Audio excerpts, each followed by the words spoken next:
Chapter 5. The Paths That Do Not Appear. Maren did not wake all at once.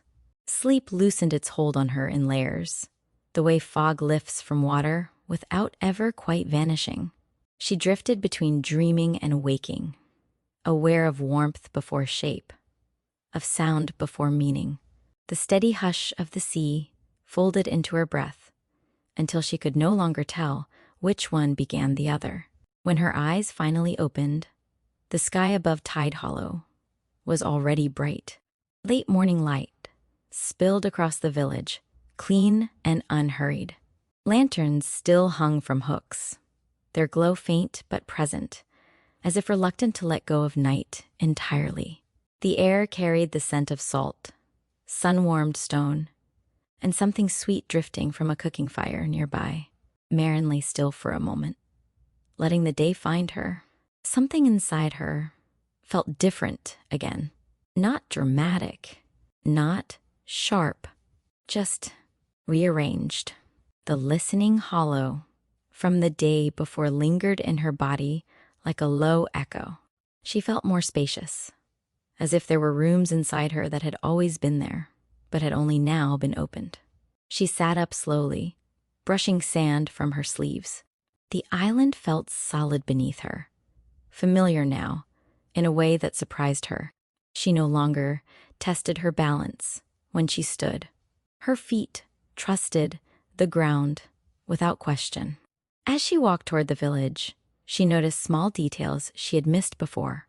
The way the paths subtly curved, never straight, as if designed to slow the walker just enough to notice the world. The way doors were carved with different patterns, each one distinct, as if honoring the individuality of the home behind it. The way people paused when greeting one another, not out of politeness, but out of presence. Listening was not something done in special places only. It was woven into the way Tidehollow lived. Maren reached the center of the village and paused, uncertain what came next. For the first time since arriving, there was no clear invitation waiting for her. No guide, no quiet pull toward a specific path. The absence felt intentional. Good morning. She turned to see Sori standing a short distance away, their posture relaxed, their expression calm and observant as ever. Good morning, Maren replied. Sori studied her for a moment, not searching, not evaluating, simply noticing. You slept deeply, Sori said. Maren nodded. I didn't dream much. That is often a sign that something has settled, Sori replied. When the mind no longer needs to rehearse. They gestured toward the sea. Walk with me. They moved slowly along the shoreline, where the tide slid in and out with quiet persistence. The manta-like shapes drifted beneath the surface, their glow softened by daylight, but still present. You have learned how the island listens, Sori said. You have felt it open. You have practiced listening to what is near. Today, you begin learning how to listen to what is not. Maren frowned slightly. Not here? Sori smiled, faintly. Not obvious. They stopped near a cluster of stones, half submerged by the tide. Sori knelt and placed their palm flat against one of the stones. Tell me, Sori said, what do you notice about this place? Maren closed her eyes. She felt the cool air on her skin, the pull of gravity, the steady movement of water around the stones. Beneath it all, the low, constant presence of the island. It feels quiet, she said slowly, but not empty. Like something is waiting. Sori nodded. Yes. And what else? Maren listened deeper. She felt a subtle tension, like a held breath beneath the stone. Not discomfort, anticipation. It feels like a crossroads, she said. Sori's gaze sharpened with quiet approval. Good. They rose and continued walking. There are paths on this island that do not appear unless they are listened for, Sori explained. They are not marked. They are not fixed. They exist only when someone is ready to walk them. Maren absorbed this in silence. She thought of the listening hollow, of how the pool had revealed images not because she demanded them, but because she allowed them. What kind of paths? She asked. Paths of understanding, Sori said. Paths of choice. Paths that connect one listening place to another. They stopped again. This time near a low rise where the land curved inward. Sori stepped aside. Stand here, they said. Maren did. Now, Sori continued. Do nothing. Maren blinked. Nothing? Nothing. Sori confirmed. No searching. No wondering. No trying to understand. Maren exhaled and let her shoulders drop. At first, nothing happened. Then, something shifted. Not in the world. In her attention. The hum she had felt before, the one that came from beneath things, grew clearer. It gathered beneath her feet. Not pulling. Not pushing. Just present.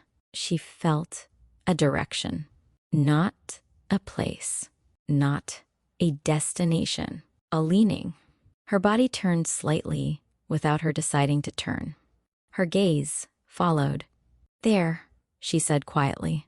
Sori nodded. Walk. Maren stepped forward. The ground beneath her feet changed subtly. Still stone. Still sand. But the way it held her shifted, like a path firming beneath each step as it was taken. She glanced back once. Sori stood, where she had left them, watching calmly. Keep listening, Sori called. We will meet again. Maren continued on, alone. The path, if it could be called that, led away from the village and toward a stretch of land she had not yet explored. The silver-leafed trees grew sparser, replaced by low grasses that brushed softly against her ankles. As she walked, memories rose unbidden, not as images, but as sensations. The weight of her childhood boat beneath her feet. The way the lighthouse light felt on her skin at night. The sound of her father's quiet breathing when he thought no one was listening. She did not push these memories away. She let them walk with her. The land opened into a wide clearing where the ground dipped gently, forming a shallow bowl. At its center stood a single figure, a woman. She stood barefoot on the stone, her hair dark and loose, her posture relaxed but attentive. She wore simple clothing, worn but cared for, and around her neck hung a small pendant shaped like a spiral. She turned as Maren approached. You found it, the woman said, voice warm. Maren stopped a respectful distance away. I didn't know what I was looking for. That's usually how it works, the woman replied with a smile. I'm Erin. Maren. Erin studied her with open curiosity.